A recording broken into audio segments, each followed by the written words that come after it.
Esperen a ver si les gusta algo de lo que digo antes de aplaudir. Ya muy agradecido de esta invitación. Y bueno, después de tener que hablar después de Alicia, claro, es muy difícil. La única ventaja es que soy agrimensor, no abogado, y por lo tanto algún yerro que pueda tener seguramente que me van a perdonar porque, bueno, claro, no es abogado, es un agrimensor. Pero bueno, vamos a tratar de ver una visión ante esto que es muy nuevo y por lo tanto son visiones que uno tiene ante esta cosa nueva. Y esta visión que hoy uno tiene, mañana puede cambiar justamente a partir de otras miradas y en el encuentro de pensamientos sobre un tema seguramente se va tratando de llegar a la verdad. Por el momento esta es la mía en cuanto a la visión de este código. Y digo la mía porque por así cuando me presentaron presidente de la Academia Nacional de Agrimensura, los conceptos que doy aquí no comprometen la opinión de la Academia, son de Norberto Fricks y nada más. Entonces bueno, vamos a intentar ver esto del catastro, de la Ley Nacional de Catastro, ante la sanción del nuevo Código Civil. Dentro de la Ley Nacional de Catastro, el artículo 18 dice que esta ley es complementaria al Código Civil.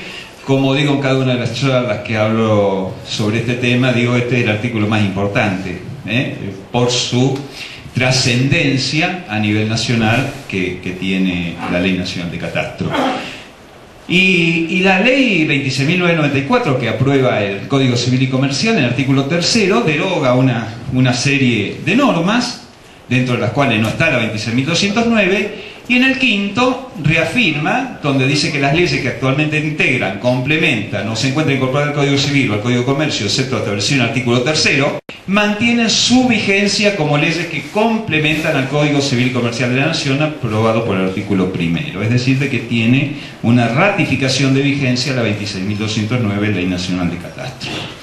Esta ley articula realmente aspectos de derecho civil y de derecho administrativo. El poder de policía catastral es netamente provincial, no obstante el avance que tiene esta ley sobre aspectos de legislación de fondo le da esta dualidad en reglamentar aspectos de derecho civil y administrativo. Desde ya que, y más específicamente con el tema que hoy nos reúne, en el derecho civil sobre los derechos reales, y algo muy importante en el Código Civil, que ya lo dijo Alicia, y yo lo veo en muchísimos artículos, es un respeto muy grande a las administraciones provinciales. Ya lo tenía la 26.209, la Ley de Catastro, donde un montón de artículos deriva a la legislación local, pero aquí el Código también. El Código es muy respetuoso de las voluntades, sobre todo que hacen al ordenamiento y al medio ambiente que tengan cada una de las jurisdicciones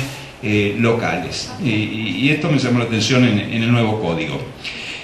Este nuevo código en el 82 da el concepto de derecho real, que ya Alicia lo vio, ¿no es cierto?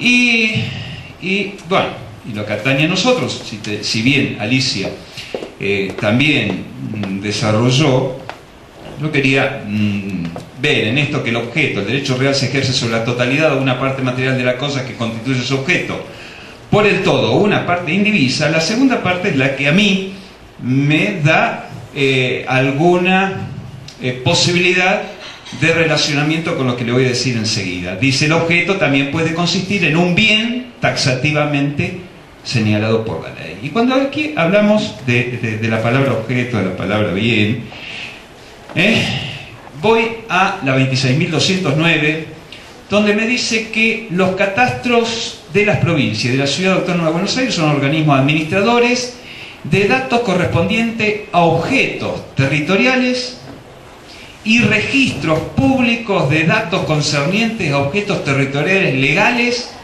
de derecho público y privado de la Nación, constituyen un documento fundamental. Bueno, luego sigue el artículo, pero lo que me interesa resaltar esto de registro público de datos de objetos territoriales legales. Y habla de derecho público y de derecho privado. Bueno, yo encuentro una íntima relación entre el 883 del Código Civil, objeto de derecho real puede ser un bien señalado por la ley, con esto de objeto territorial legal de derecho privado. Y ahora vamos en este sentido.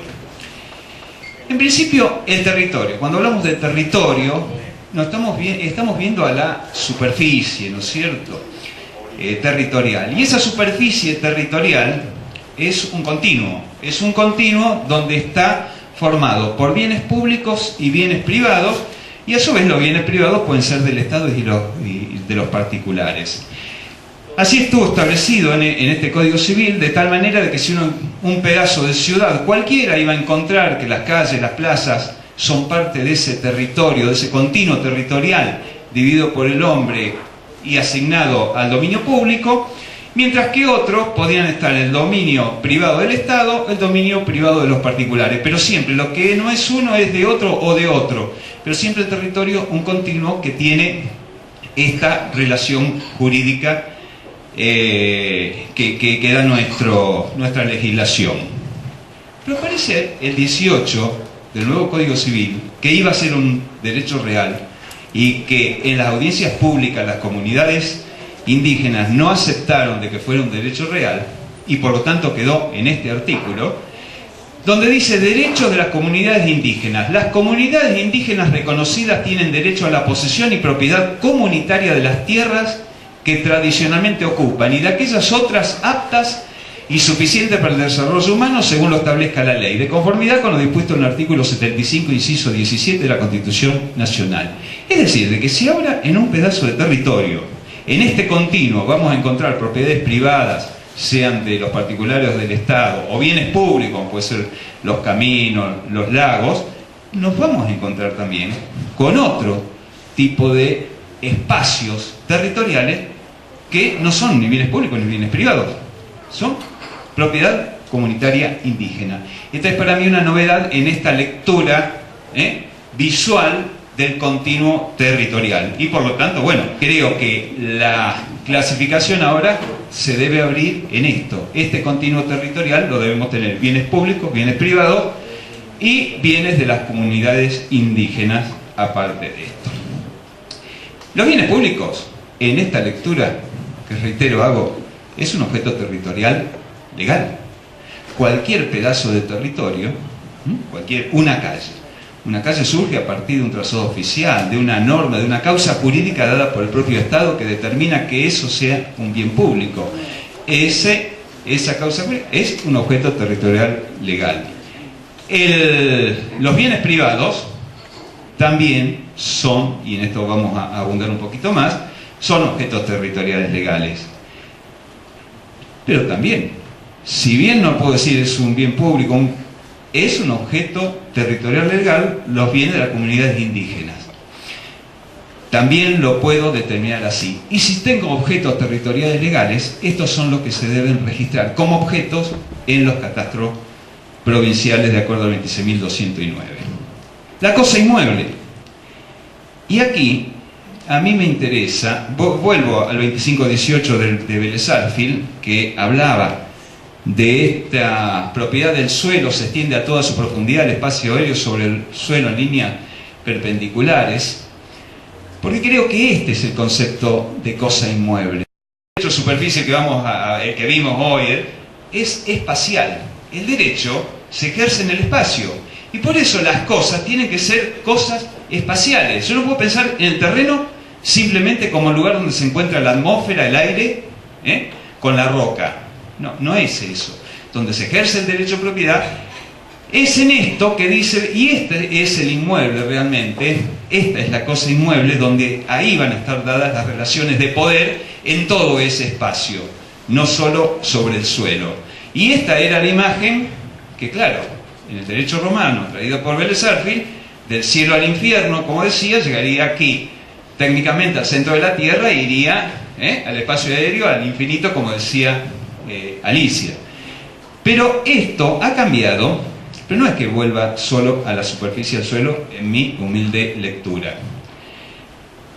Dice ahora el 945, el dominio de una cosa inmueble se extiende al subsuelo y al espacio aéreo en la medida que su aprovechamiento sea posible, excepto lo dispuesto por normas especiales.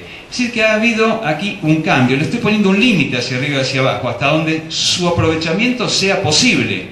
Bueno, entre Dubái y los japoneses están viendo hasta dónde cada vez lo que hoy es posible, mañana puede ser más arriba, ¿no es cierto? Posible. Por lo tanto, es bastante indeterminado hasta dónde llega este límite que ahora le pone. Entonces, si nosotros lo llevamos a un gráfico en esto, entonces ya, claro, ya cambia. O el subsuelo hasta donde puede ser aprovechable también.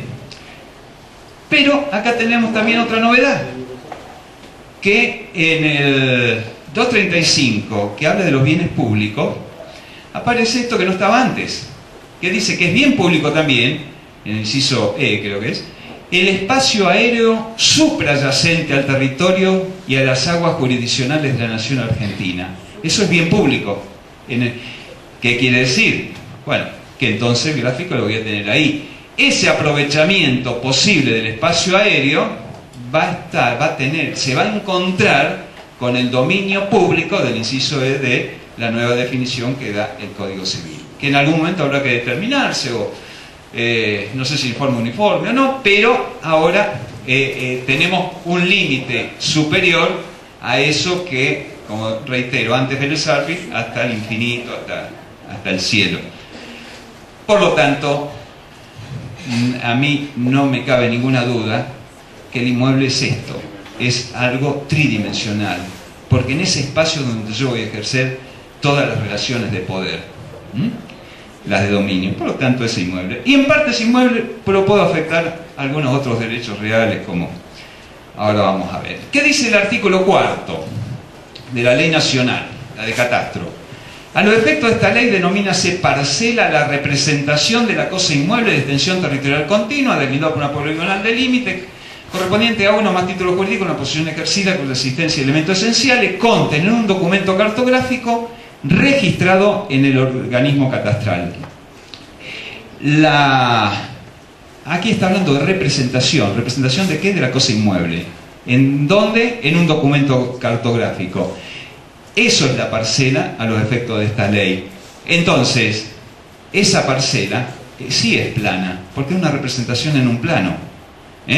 Entonces, la cuestión es que el inmueble es tridimensional, creo yo, como dije anteriormente. La parcela es bidimensional. Pongo por ahora porque ya están las técnicas de catastro 3D, incluso catastro 4D, como para representar los inmuebles en 3 dimensiones y su evolución a través del tiempo en algunos otros países, pero por el momento aquí en la Argentina, en todos los catastros, la parcela es bidimensional porque se la representa en un plano cartográfico.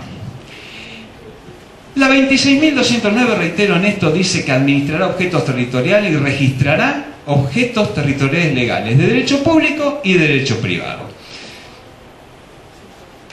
Estos objetos territoriales, ¿qué son? ¿Qué es un objeto territorial? Bueno, es algo que está en el espacio. Y administrarlo es tenerlo ordenado, saber qué se tiene en cada lugar. Esta es una función muy amplia que se le ha dado al catastro en la lectura.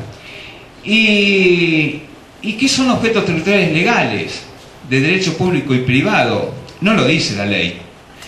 Bueno, cuando una ley no lo dice hay que escudriñar las fuentes de registración en los catastros locales. No lo está definiendo tampoco, pero está dando ejemplos que son bastante claros, como para darse cuenta de que algo en el espacio que tiene una característica jurídica determinada, con límites que adentro de esos límites, esa característica jurídica determinada tiene homogeneidad, ese es un objeto territorial legal.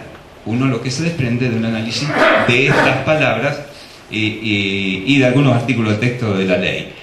La FANA intentó una definición tomada bastante porque este concepto no es nacional, que surgió los legisladores argentinos en España y en otros países de Europa. Estos términos están ya tomados, ¿no es cierto? El dominio es objeto territorial a toda porción finita y homogénea del territorio por su naturaleza y accesión.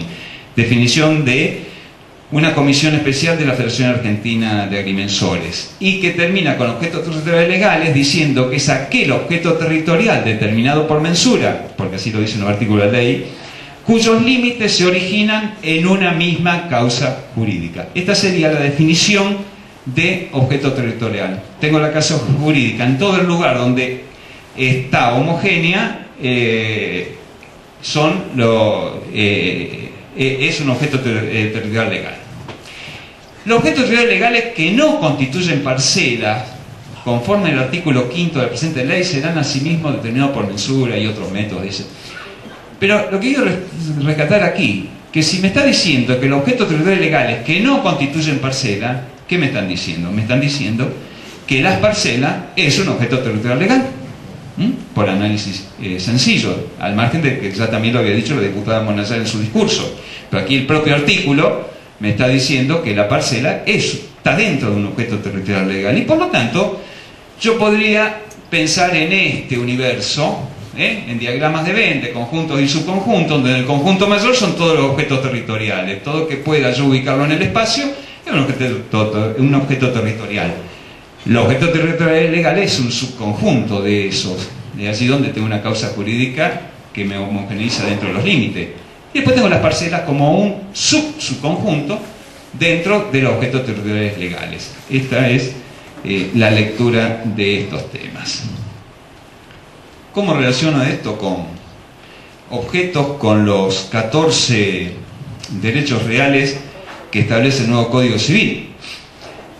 Bueno, aquí lo primero pienso, no estoy totalmente seguro, pero lo tiro, ¿no es cierto? Como que algunos están relacionados directamente con el total de la parcela o del inmueble. Cuando uno habla, cuando habla de superficie de un lote, está hablando de su representación plana, pero como dije anteriormente, para mí el inmueble tiene 3 dimensiones, ¿no? Que por la representación siempre es lo que uno a veces lo llama las cosas. ¿Cuáles de estos están relacionados con el total de la parcela? Bueno, yo creo que, desde ya que el dominio y el condominio, las servidumbres, las pasivas, sobre todo aquellas de no hacer algo, de abstenerse de hacer algo, como puede ser una servidumbre de no edificar más de 2 pisos, ahí involucra toda la parcela, podría involucrar a toda la parcela. La hipoteca, en general, aunque hoy, claro, la doctora me hizo recordar que en algún momento escuché que se puede llegar a dividir la hipoteca en parte de un inmueble, y hoy en día lo podría hacer. Por lo tanto, aquí no estaría del todo correcto. No cambió nada en esto, creo que la doctora lo dijo también, la transferencia de derechos reales, título suficiente, que es el acto, no es la escritura, el papel, ¿no es cierto? Esto ya lo hemos visto varias veces, sino el acto en sí que se dio ante un oficial público que redactó, ¿no es cierto?, que da testimonio de que el hecho pasó, pero es el acto, el título. Y el modo suficiente es la tradición, la entrega de la cosa. Hasta que esto no se concrete ambas, no existe una transferencia inmobiliaria entre vivos. Y después tenemos la publicidad, porque están en este rango. Son publicidades que hacen oponible ante terceros, el caso del registro de los títulos. Reitero esto, cuando dice no se requerirá la certificación catastral, el 12 que leí anteriormente, no se requerirá la certificación catastral para la cancelación de derechos reales y constitución de bien de familia, usufructo, uso de habitación, inscripción de embargo y otras medidas cautelares. ¿Qué nos está diciendo? Si nos dice que no para algo, sí para el resto. Para el resto, sí se debe requerir certificado catastral ante la mutación de cualquiera de los derechos reales. Siempre se debe pedir certificado catastral. Cuestión que noté que es muy posible que acá en Mendoza sea común esto para cualquier Provincia de Buenos Aires, por ejemplo, para la servidumbre no se pide certificado catastral, directamente se redacta servidumbre sin plano, sin certificado catastral, sin nada. Lógicamente que no están de acuerdo a la Ley Nacional de Catastro, que sí obliga a esto. A ver, algunas cuestiones las voy a pasar seguramente muy rápido porque la doctora fue suficientemente explícita, y en algunas cuestiones que creo que a los agrimensores nos pueden interesar ya las manifestó, y por eso lo voy a pasar muy rápido. Lo de la línea de Rivera, que vuelve a lo de Bersaki. El Código de Bersaki decía esto, fue en la reforma del 67 donde se puso las crecientes medias ordinarias. Hoy se vuelve al viejo código de Bersaki, las máximas crecientes ordinarias. El camino de Silga, que va de 35 vuelve a 15. En propiedad horizontal. A ver, aquí vuelvo a esto porque lo quiero reafirmar, este concepto espacial. Y la propiedad horizontal sirve, porque es familiar la propiedad horizontal. Cuando acá agrega u otros espacios, estamos hablando de espacios en propiedad horizontal. Y después habla la parte indivisa del terreno. ¿Y qué es el terreno? Que es común, ¿no es cierto? Dice, la propiedad de la unidad funcional comprende la parte indivisa del terreno, de las cosas y parte común del inmueble, indispensables para mantener su seguridad. ¿Qué es el terreno? Bueno, el terreno no es otra cosa que esto mismo. Yo creo que el terreno donde se va a desarrollar. ¿Por qué? Tengo el edificio de cierta altura. De ahí para arriba, ¿de quién es el dominio, digamos? ¿Quién ejerce el poder? Como ahora establece, ¿no es cierto?, en la definición esa relación de poder que es la máxima que da el dominio. Podría pensar de que estas son las posibilidades que tenemos, la propiedad exclusiva o el sector exclusivo, la unidad principal y las unidades complementarias, mientras que la propiedad común la tenemos de uso común y de uso exclusivo, que puede ser de una unidad o de unas unidades. Estas son las diferentes tipos, características que tienen que estar representadas en los planos de mensura para que luego se las pueda representar, redactar en el reglamento correctamente y se transmita en forma clara este derecho de propiedad horizontal. Los conjuntos inmobiliarios, bueno, el título 6, los conjuntos inmobiliarios, en 3 capítulos dice, lo vuelve a llamar conjunto inmobiliario, tiempo compartido y cementerios privados. Ahí no entendí bien por qué esta forma de redactarlo, y tampoco entiendo por qué no se hizo respecto al conjunto inmobiliario dentro de la propiedad horizontal, diciendo, si es un derecho de propiedad horizontal, podría haber estado dentro del derecho de propiedad horizontal diciendo, y los conjuntos inmobiliarios con las siguientes diferenciaciones, y mandar ahí y no mandar un nuevo derecho real. Eso nosotros lo observamos en las audiencias públicas desde la agrimensura, diciéndole, no creen un derecho especial real. Bueno, no pasó así, y así quedó, y uno puede llamar a esto conjunto inmobiliario, es propiamente dicho cuando está clasificado así de esa manera, pero se refiere a los barrios cerrados, clubes de campo, parques industriales también, y otros. Aquí en la propiedad horizontal también el concepto de volumen está presente en esta legislación de fondo. Todos los conjuntos inmobiliarios deben someterse a propiedad horizontal. Bueno, y lo que no...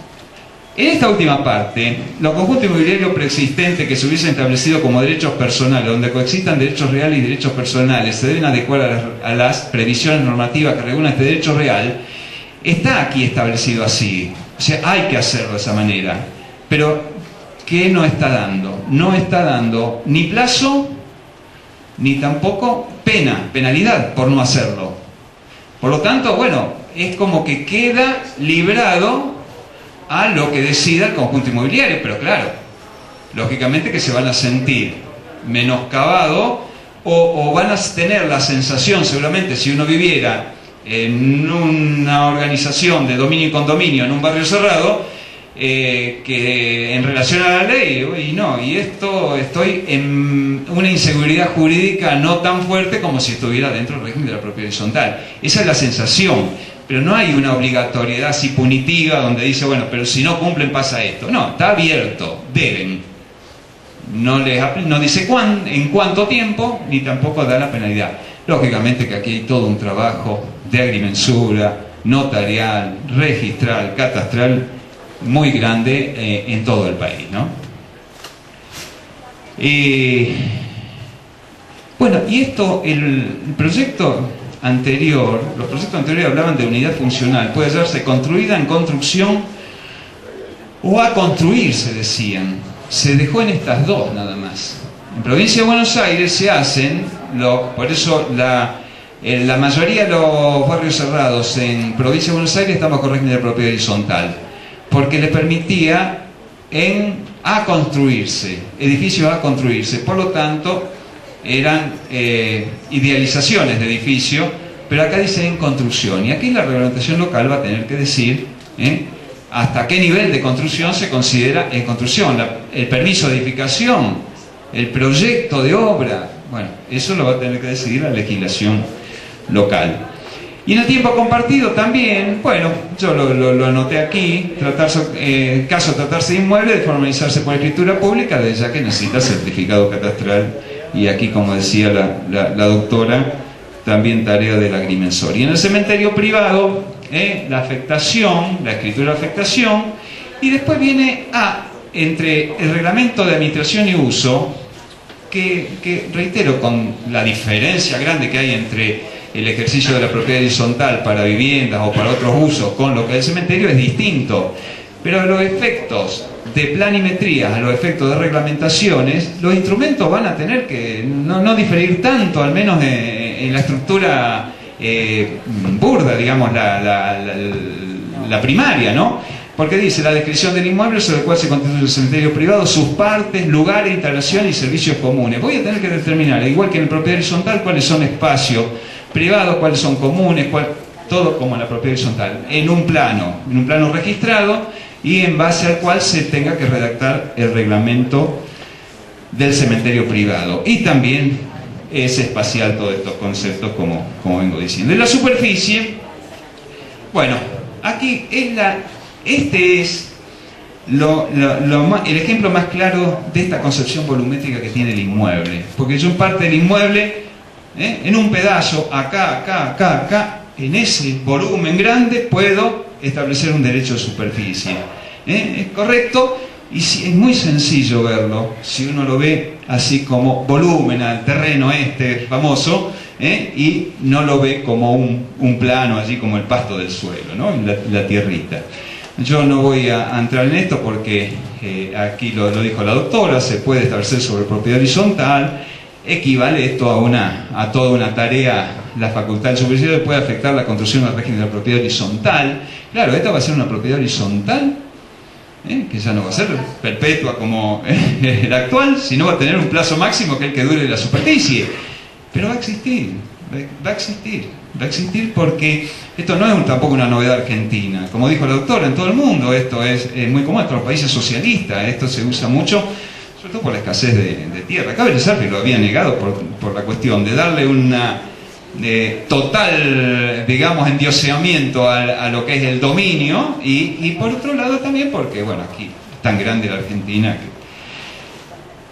y la servidumbre, bueno, una parte material del inmueble, acá también estamos hablando de una parte material del inmueble ajeno, y yo la servidumbre la puedo dar en diferentes espacios también. Se reitera aquí la concepción, y esa parte, como dije anteriormente, es un objeto territorial legal y también que es espacial. Y en la hipoteca el inmueble debe estar determinado, y acá expresa algo que nosotros desde la agrimensura también en las audiencias públicas dijimos: ¿para qué poner todo esto? Determinada ubicación, medida perimetral, superficie, colindancia, datos de registración. Hubiesen puesto que el inmueble debe tener el estado parcelario constituido, y con eso simplificaban toda la redacción, pero lo que dice allá es exactamente lo mismo que dice la Ley Nacional de Catastro, la 26. Ahora bien, acá evidentemente que se presenta el gran desafío de la agrimensura argentina en 2015. Ayer lo escuché a Aníbal Fernández, que decía que hoy en la comisión se trataba su proyecto, que es coautor con Pichetto, de ponerlo en vigencia el 1 de junio del 2015. Con lo cual, en lugar del 2015, el primer semestre del 2015, que tenemos aquí el gran desafío. Y este gran desafío, lo dijimos en Santiago del Estero hace unos meses atrás en la reunión anterior, hace 3 meses atrás en la reunión de FADAC, que se hizo a los 2 días de haberse sancionado el Código. Pero ya pensamos esto, nosotros tenemos que formar un compacto foro de reflexión y acción que involucre a la Federación Argentina de Agrimensores, al Consejo Federal de Catastro, al Instituto Geográfico Nacional, al Consejo Nacional de Escuelas de Agrimensura, a la Academia Nacional de Agrimensura e incluso a los propios estudiantes, que los tenemos bastante militantes y cerca dentro de las organizaciones de la agrimensura. Esto desde la agrimensura para después compatibilizar en una homogeneidad de pensamiento nacional catastral, sobre la visión catastral, bueno, compatibilizar y coordinar con la otra visión registral, del registro de la propiedad, porque esto es lo que más se necesita. ¿Cómo reglamentamos toda esta nueva novedad y en un término de 6 meses y una manera homogénea en todo el país? Que esto sería lo ideal. Bueno, creo que los objetivos principales y perentorios es una aplicación homogénea de la Ley Nacional de Catastro en todo el país, elaboración de un protocolo para la determinación de objetos territoriales registrables. Tenemos que tratar de lograr una base normativa catastral similar en todas las provincias, elaborar un plan estratégico de actualización del conocimiento y la búsqueda de excelencia en el ejercicio profesional de la agrimensura, que esto nos debemos y tenemos la gran oportunidad de la mano de esto, de llevarlo adelante, y bueno, y con una finalidad superior, lógicamente, que es colaborar con el bien común social, que es lo que nos debe obligatoriamente obligar, ¿no es cierto? Y esto llevará entonces, sí, seguro, al definitivo reconocimiento que la agrimensura argentina se merece. Y muchas gracias.